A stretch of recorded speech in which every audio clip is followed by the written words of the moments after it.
Hola, ¿cómo están a todos? Veo que ya somos 117. Si les parece, aguardamos un par de minutitos más, entendiendo que es el primer encuentro y que quizás estamos todos acostumbrándonos a este nuevo ingreso. Mientras tanto, les voy a ir contando que la modalidad en la que le vamos a dar es en modo seminario de Zoom, por lo cual ustedes no van a ver sus pantallitas o no van a tener activado el micrófono ni su cámara, salvo que lo soliciten.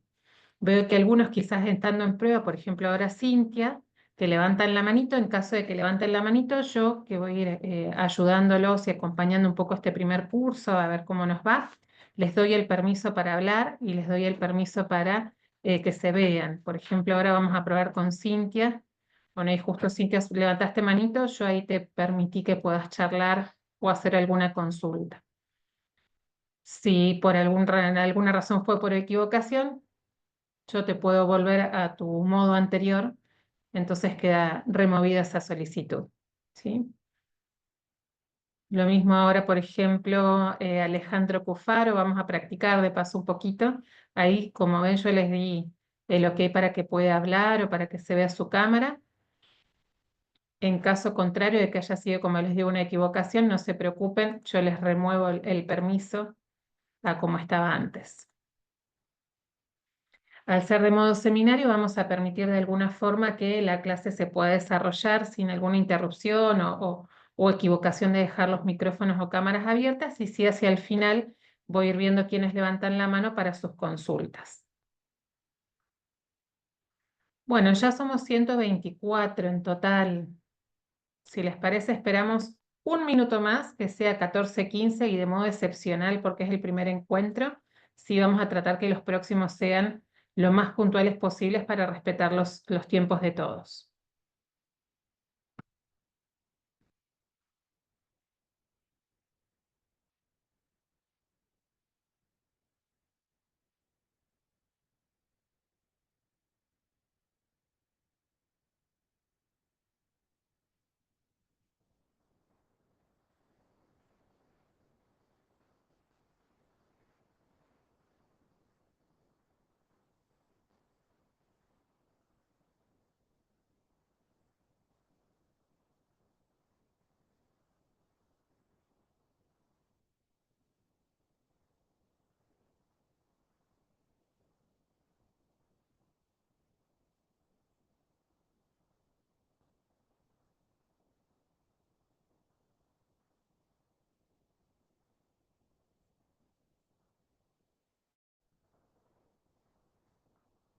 Bueno, son 14:15 en punto, así que si les parece comenzamos. Si querés, Nil, comenzar a compartir tu pantalla para dar inicio a este primer encuentro de este cuarto curso. Mientras tanto, les voy a ir contando ya a todos los que estamos presentes, muy agradecidos nuevamente desde el Servicio de Urgencias y Emergencias Pediátricas del Castro Rendón, a el interés que tienen las personas sobre nuestros cursos, y comenzar un poco charlando acerca de nuestros cursos anuales y este curso en especial. Eh, Recordar en realidad el acompañamiento, como les digo, en estos 4 años, nuestro curso de academia, y en realidad surge, como hablamos en la provincia de Neuquén, incluso con algunos compañeros por fuera de los límites neuquinos, de alguna forma como para estar en conjunto, para seguir viéndonos, para seguir formándonos, y a partir de eso, de ese momento, que fue un momento muy especial, quedó nuestro curso de urgencias pediátricos, incluso con mucho interés de parte de ustedes y con consultas mensuales, incluso hasta diarias, de qué iba a pasar o qué íbamos a hacer los próximos años. Bueno, y así fue como en este cuarto año hicimos una edición especial. En verdad, el cuarto curso anual de urgencias pediátricas, como lo solíamos dar los años anteriores, que fue mucho más extendido, este año en particular decidimos, por algunas cuestiones propias de nuestro servicio, que creo que nos atraviesan a todos, ¿no? La falta de personal y demás, ha hecho que hagamos un curso más bien enlatado, reducido, pero no por ello menos importante, sino que, por el contrario, se nos presenta como un nuevo desafío en esta edición especial, y por eso le hemos puesto así. Este año tenemos el honor de parte de mi persona, que soy la jefa del Servicio de Urgencias Pediátricas del Castro, darle el lugar y darle el protagonismo a nuestros compañeros enfermeros, lo cual para nosotros marca un hito en nuestra historia, incluso, y espero que marque también que justamente un hito en la forma en que nos relacionamos dentro de los servicios, que siempre es en equipo, siempre es acompañados, pero muchas veces nosotros los médicos, tanto protagonismo, ponemos hacia un costado y permitirles a nuestros compañeros que tomen las riendas. En este caso, como les decía recién, este curso en realidad, si bien es hecho por enfermeros y hecho para enfermeros, siempre tenemos, y como buen equipo que somos, compañeros médicos, incluso de otras especialidades que están formando parte del alumnado de este curso en el día de hoy. Bueno, así que si les parece, ya siendo 138 y no estirando mucho más la introducción para permitir que otros participantes ingresen, podemos dar inicio a nuestro curso de hoy. Especialmente, el curso va a tratarse de 5 clases en total. Estas 5 clases van a estar desarrolladas como el día de hoy, solamente los días miércoles a las 14 horas, puntuales como muy extensivo el inicio a 14:05, con la excepción del día de hoy. Tiene pensado una extensión de aproximadamente unos 60 a 75 minutos. La idea, perdón, no es dar una clase demasiado extensa para poder mantener la concentración de ustedes en esto. Quizás muchos de los conceptos sean conceptos nuevos. Especialmente vamos a hablar sobre triage hospitalario acerca del ámbito de la pediatría. No vamos a abarcar otro tipo de triage, no vamos a abarcar otro tipo de que sea extrahospitalario, sino que nos vamos a trabajar y comentarles y darles todos nuestros saberes acerca de lo que hacemos todos los días de nuestra vida en nuestros trabajos. Tenemos invitados especiales que son del Hospital de Trelew, que han solicitado especialmente, y vamos a tratar de hacer ahí alguna combinación o algún acuerdo de formación en conjunto con nuestros compañeros un poco más mucho más lejanos, así que también bienvenidos a ellos. Bueno, si les parece, Nili, si querés comenzar a compartir tu pantalla como para también sacar algunas dudas acerca del encuentro de hoy, recordarles que estas 5 clases tienen esta extensión y que finalizadas estas 5 clases van a recibir en sus mails un ingreso de formulario, así como fue el de inscripción, pero en este caso de un examen, que el examen van a tener aproximadamente entre 7 a 10 días para resolverlo y enviarlo. Y una vez cumplidos con sus presentes y el envío de los exámenes, sí se podrá enviar luego la certificación del curso. Bueno, Belén, ¿cómo se me sí, escucha? ¿Se escucha? sí, se escucha perfecto. Ah, buenísimo. Bueno, mi nombre, ¿se ve bien? También se ve muy bien. Bien. Bueno, mi nombre es Nilda Pizarro y actualmente estoy en la conducción del Servicio de Urgencias y Emergencias Pediátricas. Y bueno, antes que nada agradecerte, Belén, por el espacio que nos has dado, que nos has brindado. Vos sabés que este espacio yo lo estuve buscando durante un tiempo, o sea, veníamos charlándolo desde hace como 2 años. El año pasado nos pudimos participar eh, como apoyo a los compañeros médicos y este año, bueno, se nos dio la gran oportunidad de empezar a dar a conocer un poco lo que hacemos acá en el Servicio de Urgencias y Emergencias Pediátricas. Eh, Como vos dijiste, vamos a hacer nuestras clases, son 5. En cada clase, exceptuando la primera y la última, que voy a estar yo, en las otras 3 clases las van a dar colegas nuestras, chicas que todos los días están triallando y van a contar un poco su experiencia en cuanto a lo que es el triage. Así que bueno, no lo vamos a hacer muy, muy largo a esto y vamos a comenzar con, con nuestro tema. Seguramente muchos de los que estamos acá hemos tenido que ir a un servicio a la guardia para que nos atiendan por alguna dolencia.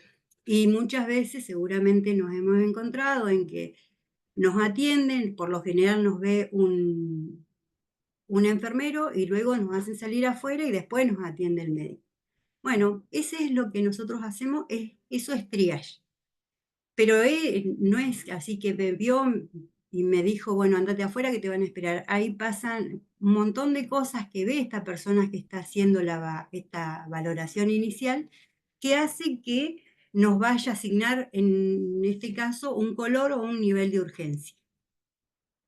Antes de empezar con lo que es propiamente del triage, me gustaría que tengamos unos conceptos que son básicos, pero que vamos a ir escuchando a lo largo de todas las clases, no solo la de hoy, sino que a lo largo de todas las clases hasta que termine el curso.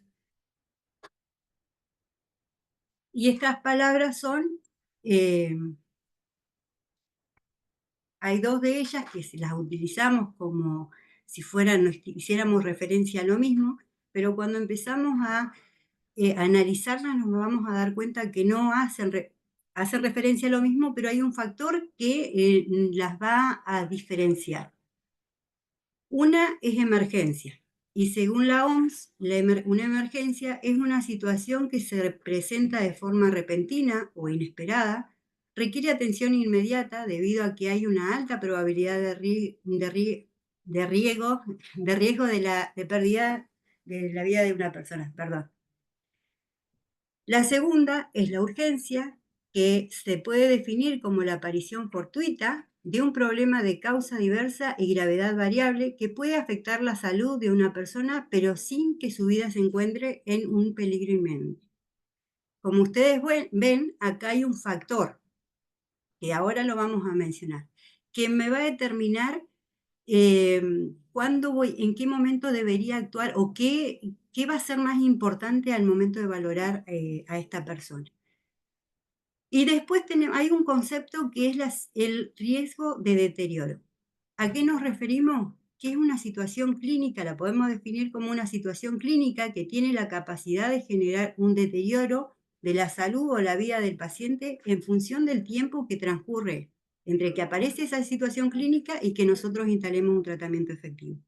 Es decir, desde que se instala la situación clínica, el accidente, incidente o la situación que hace que esta persona eh, le pase algo, digamos, hasta que nosotros podamos instalar el tratamiento, en todo ese tiempo hay un riesgo de deterioro de la salud de esta persona. Entonces, como pueden ver, en los tres conceptos, el factor es el tiempo.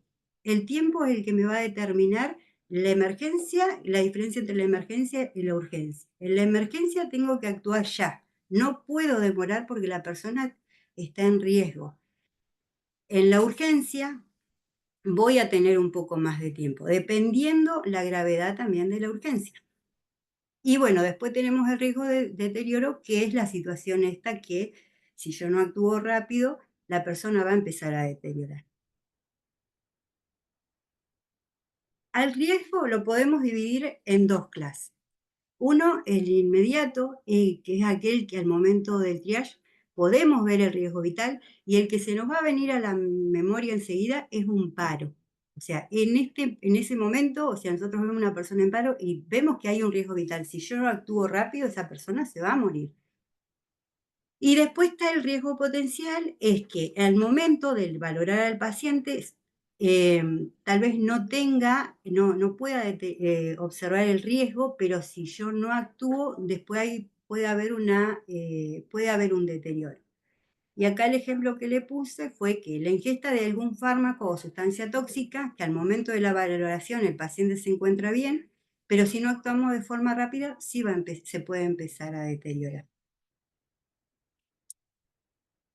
Los riesgos los podemos dividir en el vital, que este es en el que nosotros vemos si el paciente tiene riesgo de vida, que es aquel que en la impresión inicial tiene una característica clínica que puede poner en riesgo la vida del paciente. Después está el riesgo fisiológico, que es aquel que según algún parámetro constante vital, está alterado, pero sin riesgo vital al momento del triaje. Un ejemplo de esto puede ser una crisis asmática, donde yo estoy viendo que hay parámetros que están alterados, que si yo no empezamos con el tratamiento, algún tipo de tratamiento, va a seguir deteriorando el paciente. Y después está el funcional, que hay un riesgo para el aparato o miembro afectado. Y acá hay un ejemplo, que es un lápiz en un ojo, no será mortal, pero sí puede provocar un riesgo para ese órgano. Otro ejemplo que es muy común en nuestro servicio es cuando los niños se ponen anillos en los dedos, en el dedo, que es un anillo más chico, que suelen llegar a nuestro servicio con el dedo rojo, muchas veces hasta de un color medio violeta, casi cianótico. Bueno, yo en este momento, si yo no actúo, el niño puede vivir sin ese dedo, o sea, no, pero su calidad de vida no va a ser la misma. Entonces vamos a tratar de hacer hasta lo imposible para sacar el anillo de ese dedo. Pero teniendo en cuenta teniendo en cuenta un concepto, que no todo lo grave es urgente.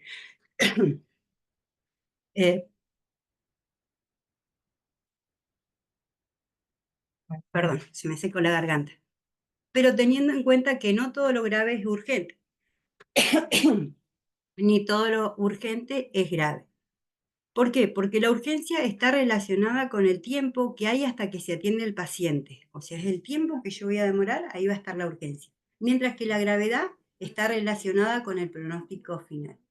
Y un ejemplo es que el cáncer puede ser más grave que una crisis de broncoespasmo, pero la crisis de broncoespasmo puede ser más urgente que la primera.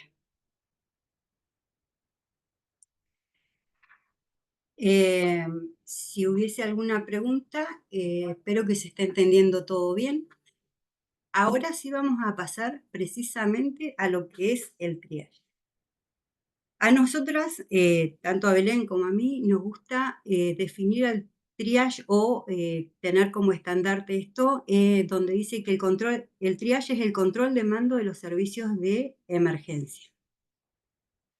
¿Por qué? Porque todos los pacientes que ingresan, todos los pacientes que ingresan al servicio de urgencia y emergencia, en un 90% ingresan de manera ambulatoria. Entonces, vamos a dar un ejemplo. De 100 pacientes que ingresan a la guardia, el 97 los tenemos esperando para que sean atendidos por el médico. Pero ¿qué voy a hacer? ¿Cómo vamos a hacer, o mejor dicho, cómo hace el médico para saber cuál es el que tiene la prioridad en la atención? Ahí es cuando empezamos a intervenir con lo que es propiamente. Y bueno, vamos a hacer un poquito de historia muy por arriba porque es muy largo hablar de lo que es la historia del triage. Sí, le voy a comentar que la palabra triage es de origen francés, que es trier, que significa seleccionar, clasificar, separar, que en un principio se usaba en la agricultura, los agricultores la utilizaban para separar o clasificar las semillas, pero en las guerras napoleónicas se empezó a utilizar, hubo una persona, que soy malísima para el francés, así que no las voy a mencionar, pero sí hubo una persona que dijo que la persona que fuera herida iba a ser la primera en ser atendida, sin tener en cuenta el rango que tenía. Entonces ahí empezaron a clasificar a los pacientes, o sea, clasificar al que estaba más herido, tenía una herida más, digamos, mortal o que tuviera riesgo su vida, era el primero en ser atendido.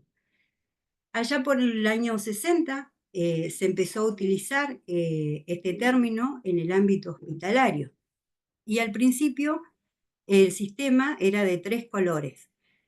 Después con el tiempo se agregó un color más, que es el color negro, o sea, los 3 colores, los primeros 3 colores eran verde, amarillo y rojo.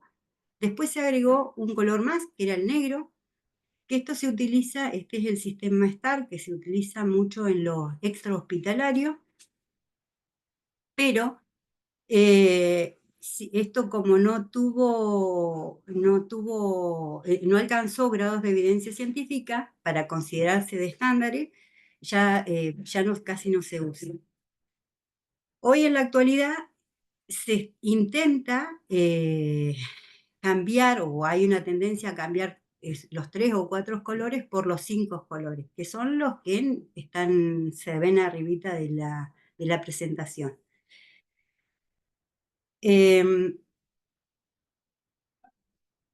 A nivel mundial existen escalas, o sea, para que un sistema de clasificación tenga validez, tiene que ser estructurado. Y a nivel mundial existen 5 modelos que los vamos a mencionar también, no vamos a profundizar porque no hace a lo que venimos acá, que está el modelo canadiense, el australiano, el de severidad de emergencia, el índice de severidad de emergencia, el de Manchester y el de Andorra. Lo que sí les puedo mencionar es que en casi todo se utiliza, se tiene en cuenta la gravedad del paciente, excepto en el índice de severidad de emergencia, que en ese se tiene en cuenta lo que vamos a hacer con ese paciente. Bueno, acá hay también un poco una imagen. Y en cuanto a lo que es el triage pediátrico, la mayoría de las escalas de triage estructurado corresponden a escalas de triage para adulto con contenido pediátrico. Pero existen 2 escalas que son específicas pediátricas. Está una de Canadá y hay otra que es la que nosotros adherimos, que es la del modelo andorrano, el sistema español, el MAT-CEP. O sea, es el con el que más nos podemos identificar, digamos. Pero bueno, a ver, ¿qué es el triage en sí? Ya dijimos que era clasificar, separar, seleccionar. Habíamos hablado que el 97% de las personas, claro, de las personas que vienen a la guardia lo hacen de manera ambulatoria, o sea, tenemos un montón de pacientes afuera y queremos ver cómo va a ser el médico para atenderlos, los va a llamar uno por uno, como era antes, por orden de llegada. No, lo vamos a hacer por orden de gravedad, si se quiere. Entonces vamos a definir al triage como un proceso de valoración de clínica preliminar que ordena a los pacientes en función de su grado de urgencia antes de su valor diagnóstica y terapéutica completa. Antes que le sea visto por el médico, nosotros vamos a asignarle un grado de urgencia. ¿Cómo lo vamos a hacer? Lo vamos a hacer de una manera dinámica, rápida y asegurar una atención adecuada en función del grado, en función de la gravedad que tenga este paciente. Como dijimos, el triage es un proceso cuenta de pasos. El triage cuenta con 5 procesos que no sé si habrá acá en la sala algún colegas que hagan triage o compañeros que hagan triage, y se van a dar cuenta que estos 5 pasos los hacemos. Tal vez no sabemos, no nos damos cuenta, pero sí lo hacemos. Uno es recibir. Hay una persona que está en un consultorio de triage, que llaman al paciente, los hacemos entrar, nos presentamos y empezamos a hacer preguntas o a juntar información que nos permita clasificar. Clasificar es asignar un nivel de urgencia. Eso. Después que lo clasificamos, teniendo en cuenta la información y lo que nosotros hemos visto, vamos a comunicar. ¿Qué es esto de comunicar? Le tenemos que decir al paciente o le decimos al paciente el color que les asignamos y dónde va a esperar por la atención médica. Después lo ubicamos, lo vamos a llevar hasta el lugar que le corresponde o le vamos a señalar el lugar donde tiene que estar. En nuestro caso, si es un paciente amarillo, va a quedar a nuestro servicio, y si es un paciente en verde, va a quedar afuera. Si es rojo, ni que decirle, va a quedar en el shock room. Y el último paso, que es reevaluar. Cada uno de los de los grados de urgencia que le asignamos tiene un tiempo de reevaluar. El color verde es de 120 minutos. Cada 120 minutos, si no fue visto por el médico, lo tenemos que reevaluar o a lo mejor antes. También depende de lo que la persona al momento de triallar vaya viendo. Si es un paciente que ingresó porque venía con fiebre, seguramente le vamos a administrar algún antitérmico, vamos a poner en práctica lo que es el fast track, el triage avanzado, y lo vamos a dejar afuera. Pero los vamos a ir evaluando, lo vamos a ir reevaluando. Cada tanto seguramente va a salir, lo vamos a hacer entrar y le vamos a volver a controlar la temperatura. Más que nada para ver que no haya cambiado el nivel de gravedad.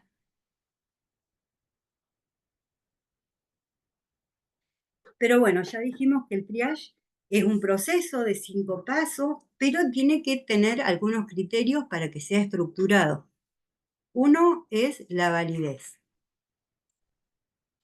Se asigna un nivel de prioridad de atención que realmente se ubica en el paciente de urgencia que requiere el paciente. O sea, si el paciente es amarillo, le voy a colocar el amarillo. No es si es amarillo, le voy a poner, o si es verde, bueno, lo dejo en verde, pero lo dejo adentro. No, si lo dejamos adentro va a ser amarillo. El color es importantísimo que le asignemos ese color. Porque, a ver, ¿qué hacemos cuando le estamos dando un color a un paciente? Le estamos diciendo al compañero médico cuánto tiempo tiene para ver ese paciente.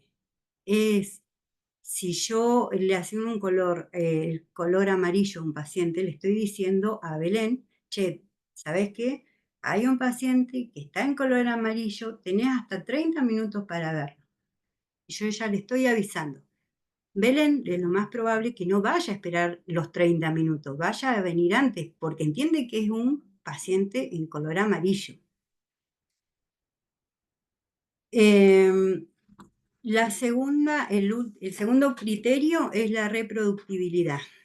La apreciación sobre la condición clínica tiene que concordar entre varios observadores. O sea, si yo le asigno un color a un paciente, va a venir un compañero y debería asignarle el mismo color que yo estoy viendo. Deberíamos tener las dos, por decirlo de una forma, el mismo criterio. Y también si yo le asigno un color a un paciente y después viene otro con similares características, yo también debería ponerle el mismo color que le puse al primero. Si tienen las mismas características, ¿no? Si no hubiera nada que me haga modificar el color. Y el último es la utilidad. El grado de urgencia se relaciona con la gravedad de la situación aguda que padece el paciente, perdón. Hace un rato habíamos dicho que no siempre la urgencia está relacionada con la gravedad. Y ahora le estoy diciendo medio lo contrario. Bueno, acá, ¿en qué va a residir la diferencia? En la gravedad, en la situación aguda. El grado de urgencia se relaciona con la gravedad de la situación aguda que padece el paciente. Si el paciente viene por dolor, más allá que después no sea grave, en el momento, en la parte aguda, para él es grave y para nosotros también. ¿Sí? ¿Por qué? Porque tenemos que calmar ese dolor, que es por lo que él acude a nosotros, ¿no? Em, En el Hospital Provincial Neuquén, en el hospital en que estamos nosotros, nosotros trabajamos con 3 niveles o con 3 colores. Es una deuda que tenemos para con nosotros, porque estamos en el hospital de mayor complejidad, deberíamos tener ya los 5 colores. El tener 3 colores no nos impide triallar. ¿Clasificar un paciente? Sí, de hecho lo hacemos todos los días. Pero si tuviésemos los 5 colores, nos permitiría mejorar algunos indicadores que hoy no son malos, pero podríamos medirlos desde otro lugar. Como les dije, nuestro triage es básico, pero lo podemos hacer y funciona bien. Y está dado por los 3 niveles. El rojo, que es la resucitación, el riesgo vital inmediato. El amarillo, que es el riesgo vital, que tiene un riesgo vital potencial para la vida del paciente, y acá hay un ejemplo de una dificultad respiratoria de leve a moderada, yo diría más bien de moderada, que, como les decía, tiene una atención, debería tener una atención por parte del médico dentro de los 30 minutos. Si no fuese que no lo vio, yo debería volver a reevaluar para que este paciente no pase al otro nivel. Y el nivel 3, que es lo no urgente, que son las que podríamos considerar consultas precoces o que la mamá tiene cierta duda que hace que la situación no sea urgente. Por ejemplo, una rinitis. Y este tiene una atención demorable de 2 a 4 horas. Es un montón. No es necesario que pase todo ese tiempo para atender a este paciente. Si tengo un tiempo antes, seguramente el compañero médico va a ir a atenderlo, porque si no, después tenemos el problema que se nos juntaron un montón de pacientes afuera. Y entre los objetivos del triage, podemos mencionar que uno es identificar y priorizar rápidamente la atención de los pacientes en situación de riesgo vital. En esto nosotros siempre decimos, nunca sabemos lo que hay atrás de la puerta. Nosotros estamos adentro de la guardia y afuera vienen y se anotan los pacientes y quedan en el hall. Nosotros no sabemos el color, por eso es importante hacer el triage. Disminuir la congestión de pacientes en espera, otorgar una información clara y fluida a los pacientes y cuidadores sobre la atención que necesita y los tiempos probables de espera, es decirle eso baja mucho la ansiedad de la persona que se va a hacer atender. Mira, te asignamos este color, tu tiempo de espera es de tanto tiempo, pero si sentís esto, podés volver a consultar y se lo debería volver a reevaluar. Asegurar la priorización en función del nivel de urgencia. Si es un color amarillo, le tengo que dar la prioridad en la atención. Y decidir el lugar más acorde para la atención del paciente. Si es un paciente que yo clasifico en un color rojo, no lo voy a dejar en un consultorio, sino que lo voy a llevar a la sala de reanimación o en una sala de procedimiento, en el lugar donde yo pueda trabajar rápido. Pero bien, ¿qué necesitamos para hacer el triage? Y necesitamos tres cosas, por decirlo de alguna forma, que las tenemos, o sea que seguramente ustedes en sus lugares de trabajo lo deben tener, más los que quieren implementar el triage lo estén implementando. Y una es la herramienta de clasificación validada. Nosotros trabajamos con los 3 colores, que se puede hacer, no es impedimento. Un consultorio, el consultorio tiene que ser exclusivo del triage. No se puede utilizar ese consultorio para otra cosa que no sea para el triage. O sea, el consultorio destinado al triage no puede no puede ser utilizado para otro procedimiento que no sea el triage. ¿Por qué? Porque si llego a tener demanda, necesito clasificar a los pacientes. Y se debe ubicar próximo a la entrada del servicio de emergencia. En la consulta que vamos a hacer una valoración subjetiva y una evaluación objetiva.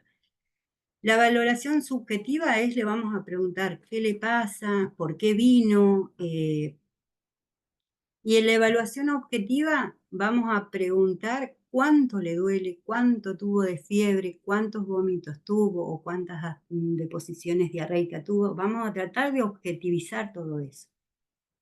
Pero vamos a tener en cuenta algunos factores que nos pueden dificultar el proceso que es el idioma, las culturas, que ingrese un paciente que no es oyente. Todo esto es necesario que lo tengamos en cuenta al momento de valorar a un paciente. Luego es comunicar, otra cosa que vamos a hacer en el consultorio va a ser comunicar, luego de la asignación del nivel de urgencia, sobre la ubicación y destino. Es más o menos lo del que se trata el objetivo del triage. Si se considera, también se brinda información relevante al profesional que recibirá en el sector correspondiente. Una vez que yo le asigné un nivel de urgencia superior, no vamos a hablar del verde porque si no va a ser base constante, pero el paciente que queda en amarillo, o en nuestro caso amarillo y obviamente con más razón el rojo, le vamos a decir al paciente, al enfermero, perdón, al colega, sí, al colega enfermero, si lo vamos a pasar a otra parte del servicio, o al compañero médico, le vamos a presentar al paciente, le vamos a decir, mira, acá te dejamos a fulanito de tal, tiene tanta edad, y esto es lo que estoy viendo alterado. Esa información es fundamental porque la persona tiene que saber por qué yo le asigné el color. Y si ese paciente pasara a la observación o una internación abreviada, también le tengo que contar a mi colega que se encuentra en ese lugar qué es lo que le hicimos a este paciente, porque él no sabía, no sabe. Yo estoy en una parte del triage y él está en lo que es la internación abreviada, por decirlo de una forma. ¿Cómo nos manejamos nosotros en nuestro servicio? También estoy aclarando esto.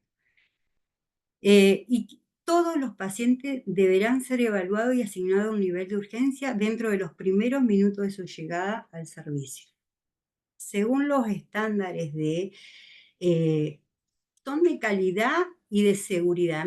Yo prefiero llamarlo más de calidad que son de seguridad. ¿Por qué? Bueno, según estos estándares de seguridad, dice que desde que el paciente se anota hasta que es llamado por el enfermero o la persona que está triallando, no deberían pasar más de 10 minutos. ¿Pero por qué? ¿Y por qué le llamo yo de seguridad más que de calidad? Porque yo no sé qué es lo que tengo detrás de la puerta. Puede haber, y tengo que estar siempre pensando que detrás de la puerta del paciente que se anotó hay un potencial rojo.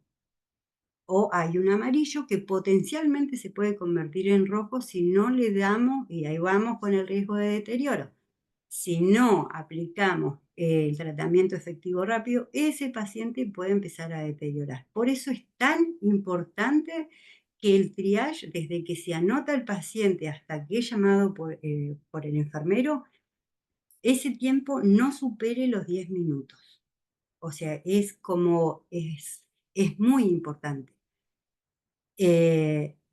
Puede pasar que que espere un rato, si vi, ¿por qué vino? Pues tiene un poquito de moco, que espere. Y cuando lo voy a ver, puede ser que ese paciente esté en una situación de gravedad o una situación de emergencia. Vamos a hablar con propiedad. Y la clasificación se define a través de una entrevista de no menos de 5 minutos de duración. Esto también es un dato importante. Al momento de que yo hago el triage, no puedo demorarme mucho tiempo con un paciente. ¿Por qué? Porque el tiempo que yo le estoy destinando al paciente con el que estoy hablando, que yo ya definí que tiene un color, y seguramente si estoy hablando voy a definir que es un color verde, porque si fuese un amarillo yo estaría en otro lugar dándole otro tipo de atención. Ese tiempo que yo le estoy destinando a este paciente se lo estoy quitando al que está afuera. Y acuérdense que el que está afuera yo no conozco el color. Es una desventaja que tenemos tener el personal que trialla o el personal de enfermería sobre el médico. El médico ya sabe que había tal cantidad de pacientes y que tienen tal color. El enfermero no sabe el color, no sabe con qué se va a encontrar cuando llame al paciente. Algo más que necesitamos para hacer el triage es el personal. El personal a cargo del triage y también, según estudios que se han hecho a nivel mundial, el personal idóneo para realizar un triage es el enfermero, es enfermería. En nuestro hospital, el triage es dominio del enfermero. Por eso nos parece que es un trabajo súper importante y de muchísima responsabilidad. Por eso tratamos de formarnos, nos formamos, hacemos las capacitaciones, porque es importantísimo el trabajo que hacemos en el triage en los servicios de emergencia. Pero, ¿qué características tiene que tener esta persona? Tiene que establecer una buena comunicación, tiene que tener empatía, tiene que efectuar una rápida valoración. De ver al paciente, llega el paciente, lo miro y yo ya tengo que tener la capacidad de saber qué pinta tiene este paciente, por decirlo de alguna forma. Detectar las necesidades inmediatas. El enfermero trabaja sobre las necesidades del paciente. Adherir a protocolos establecidos, mantener discreción y paciencia y sobre todo, o algo muy importante, trabajar bajo presión, sobre todo en los momentos de alta demanda. Y sobre todo esto es algo que fundamental, es reconocer un paciente enfermo. Nosotros, por lo general, recibimos dentro del 97% de pacientes que ingresa de manera ambulatoria, yo les podría decir que entre un 75 y un 80% de esos pacientes son clasificados en verde. Después viene un porcentaje de amarillo y en menor medida un porcentaje de rojo. Bueno, como son muchos verdes, dentro de todos de esos verdes tenemos que saber o saber reconocer cuando un paciente enfermo. Después, los turnos del personal no deberían extenderse más de 4 horas debido al estrés relacionado con esta actividad. Triallar es muy estresante, o sea, es sobre todo en los momentos de alta demanda. Nosotros este año, en el mes de mayo, precisamente, y les voy a decir la fecha, el 27 de mayo, tuvimos, ese día ingresaron 200 pacientes en 24 horas, o sea, es un montón. Imagínense que la persona o las personas que estaban triallando, no, o sea, el estrés que provoca eso, porque los niños ingresan llorando, porque hay que atender a la mamá, o sea, la mamá nos explica las cosas, que muchas veces viene la mamá con el niño y vienen los hermanitos, un montón. Por eso no debería extenderse más de 4 horas. Nosotros, acá en nuestro servicio, hacemos guardias de 6 horas. Entonces lo que se les pide a los enfermeros que cada 3 horas se cambie. Son 2 personas asignadas al triage, 3 horas va a estar uno y luego debería ir el otro. Y no es que el otro cuando no está a las 3 horas cumpliendo las horas en triage no está haciendo nada, sino que se está ocupando tal vez de las impregnaciones o de las tolerancias orales o de algún procedimiento y después cambio. Lo importante es que esa persona no esté expuesta las 6 horas en el triage.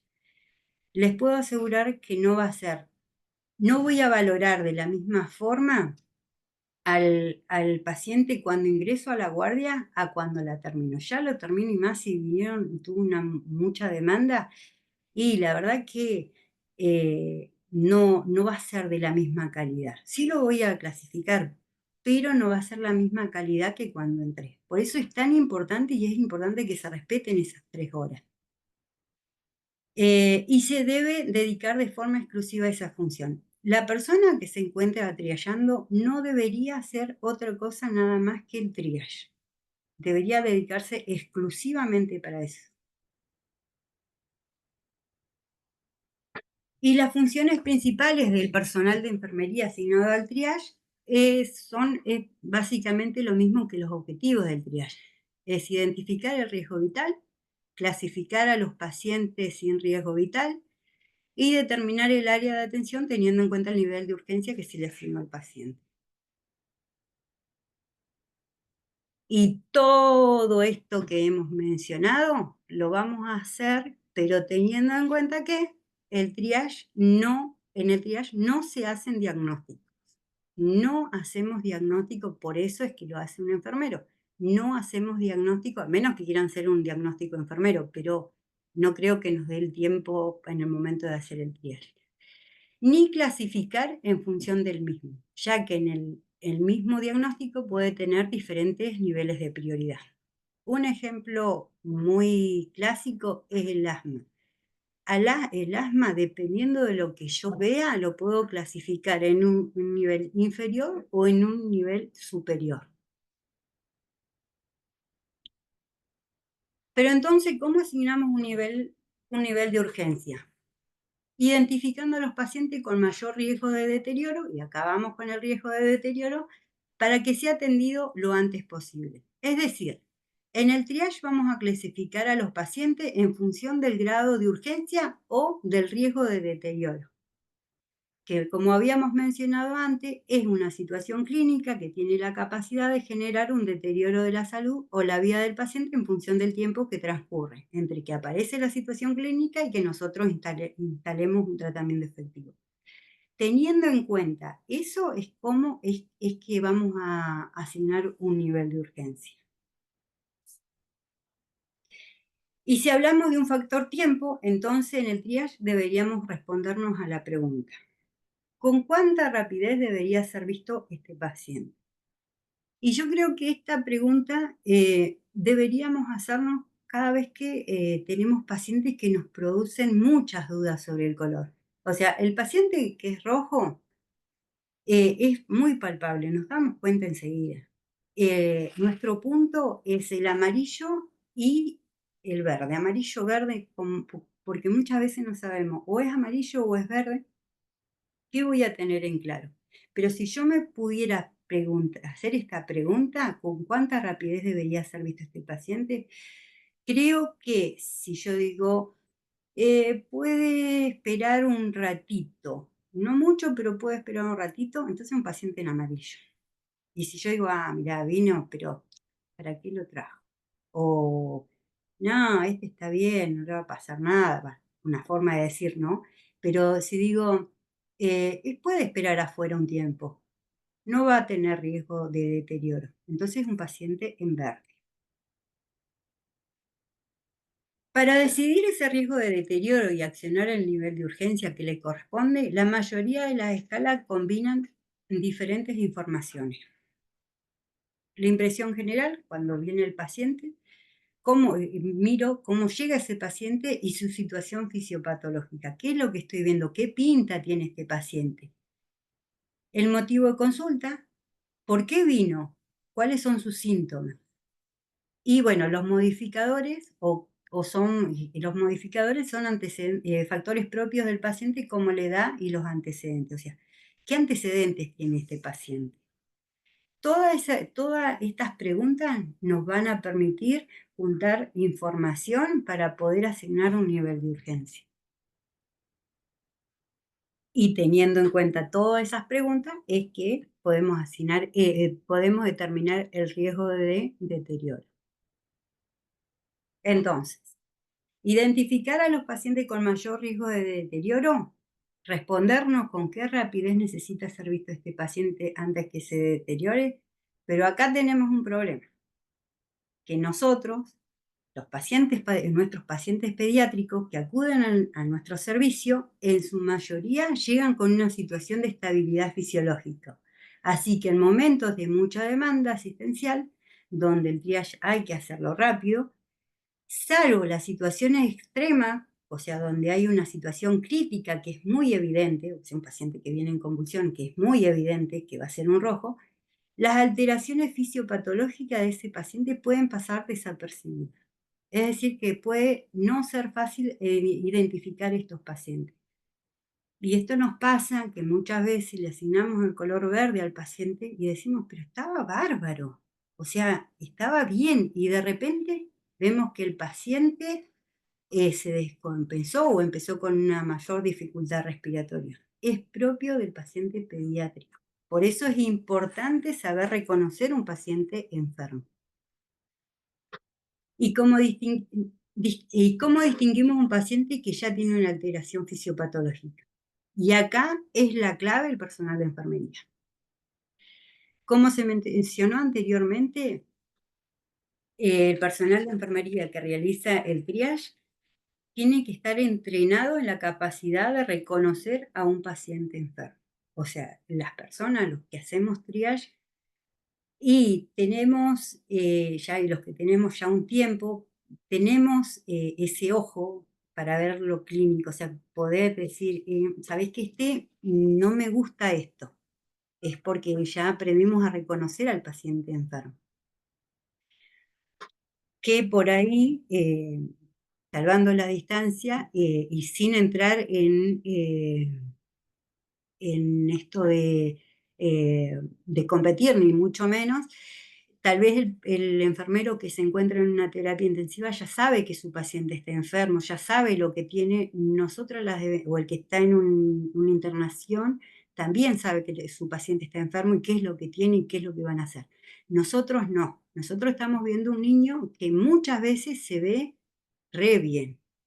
Y esto, bueno, después cuando empecemos a escuchar a medida que pasan las clases, las colegas les van a decir esto. O sea, muchas veces se nos hace muy difícil reconocer al paciente enfermo. Hablamos entonces de la capacidad de reconocer a un niño enfermo en el triaje. Pero esto nos lleva a un punto muy importante. Siempre escuchamos hablar y decimos, pero la dilución de la medicación, pero es menos, si es un grande en chiquito. No, no, los niños no son adultos en pequeño. ¿Pero por qué? Porque el cuerpo del paciente pediátrico es diferente. Los niños son cabezones y en ese sentido, su relación cefalosomática cuando son más pequeñas es de 1 a 3 en relación del adulto que es 1 a 9. Por eso es que nosotros recibimos tantos TEC. O sea, los chicos se golpean con todo en la cabeza porque su cabeza es mucho más, es más grande en relación a su cuerpo. El cuerpo también es diferente porque los huesos también son diferentes porque están creciendo. Su esqueleto es elástico, así que el hueso ante los traumatismos se comporta diferente al hueso de adulto. Hay muchas fracturas que pasan imperceptibles, o sea, al menos una placa, y muchas veces hemos visto que ampliando muchísimo las placas apenas si se puede ver. Fisiológicamente también son diferentes. Cuanto más pequeños son los niños, más susceptibles a la hipoxia, a la hipotensión, a la hipotermia, a la hipoglucemia, y todo esto lo tenemos que tener en cuenta a la hora de atender a un paciente pediátrico. Las constantes vitales, como la frecuencia respiratoria y la cardíaca, también van a variar a lo largo del crecimiento del paciente. Tal vez en un adulto ya hay un rango preestablecido. En cambio, en el paciente pediátrico, la frecuencia cardíaca de un paciente, un neonato, no va a ser lo mismo que un paciente de 12, 13 o 14 años. No, y a medida que van creciendo se va a ir modificando. Y existen además una serie de enfermedades que son típicas de los niños, como pueden ser la bronquiolitis o la invaginación. Entonces, como no son adultos en pequeño, debemos adaptarnos a la forma en que nos acercamos a nuestro paciente, la forma en que los exploramos para facilitar la información que tenemos en su valoración y exploración. Esto requiere de mucho entrenamiento y muchas veces mucha paciencia. No es fácil abordar un paciente pediátrico, sobre todo porque hay una tendencia siempre de, si te portás mal, la enfermera te va a pinchar. O si te portás mal, te voy a llevar al hospital. Nos han hecho una mala fama, entonces cuando llamamos a un paciente para triallarlo, el paciente nos ve o ve un ambo y se larga a llorar. Entonces eso nos va a hacer que no podamos hacer una buena o una valoración efectiva. Entonces, teniendo en cuenta las características, y ya estamos terminando, teniendo en cuenta las características de los niños y para obtener la impresión general de un paciente pediátrico, deberíamos tener una herramienta que sea rápida y que nos permita una valoración sin tener que tocar al paciente para no asustarlo y no alterar la misma. Y esto, acá nos quedó 2 o 3 filminas más. Vamos a hacer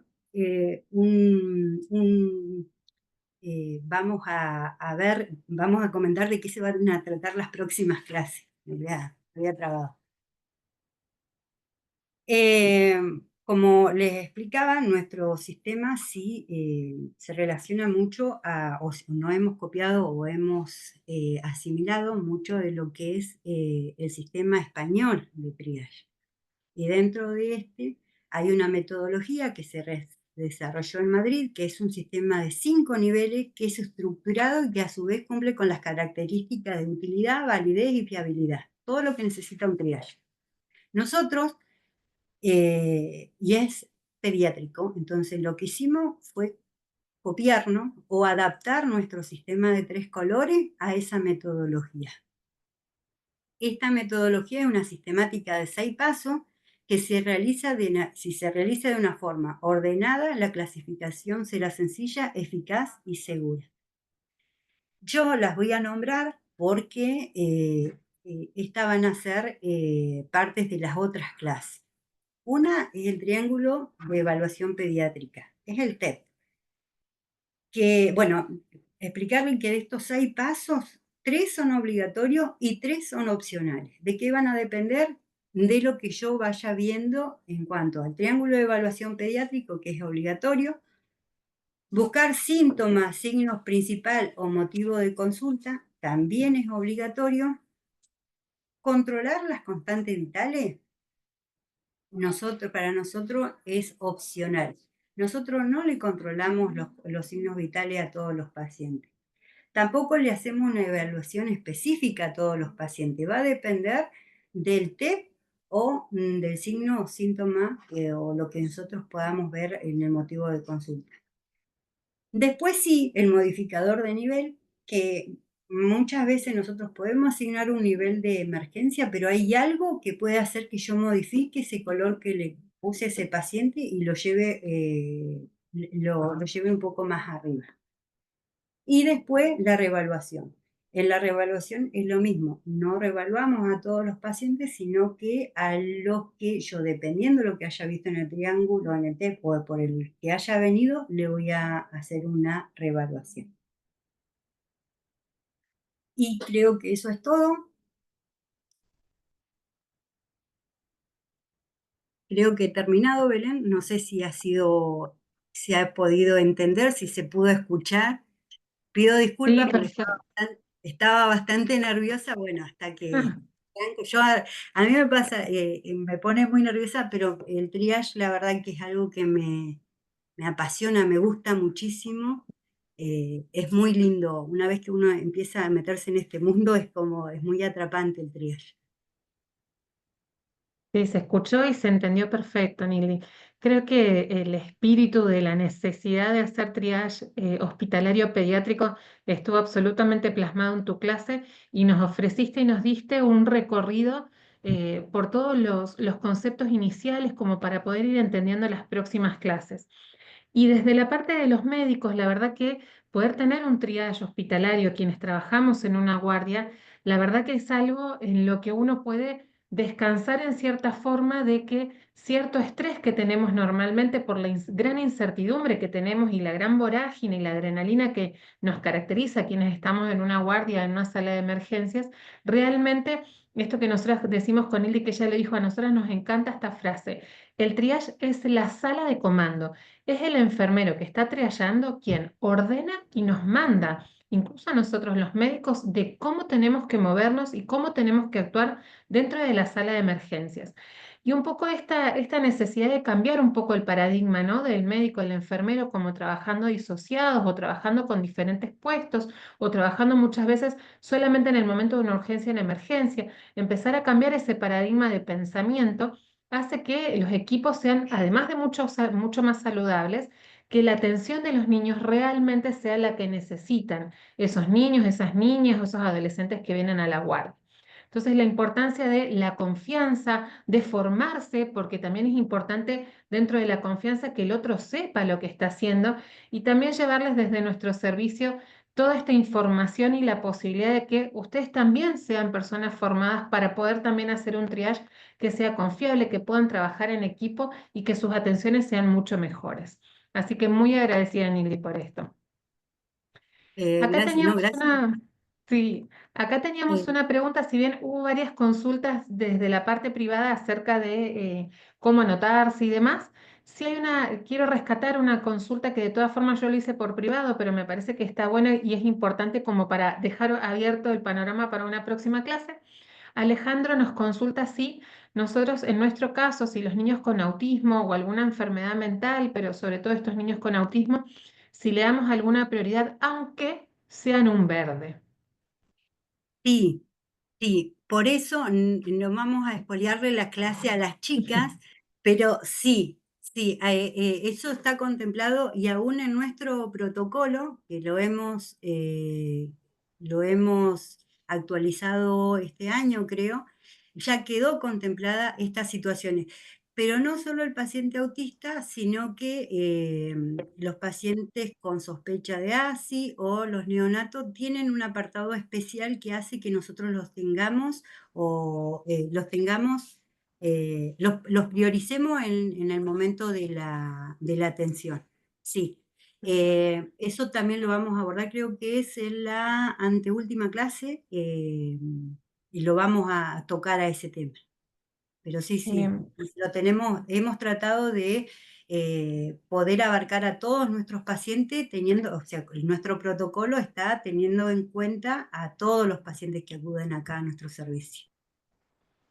Bien, después, bueno, aprovecho para contestar una consulta de Evelyn Portillo que me abre también la puerta y me hizo recordar que no lo hice en la introducción, que consulta acerca del acceso al material escrito. Como nosotros en verdad les habíamos pedido que al momento de inscribirse lo hagan por casillas de Gmail y realmente no ha sido así, nos encontramos con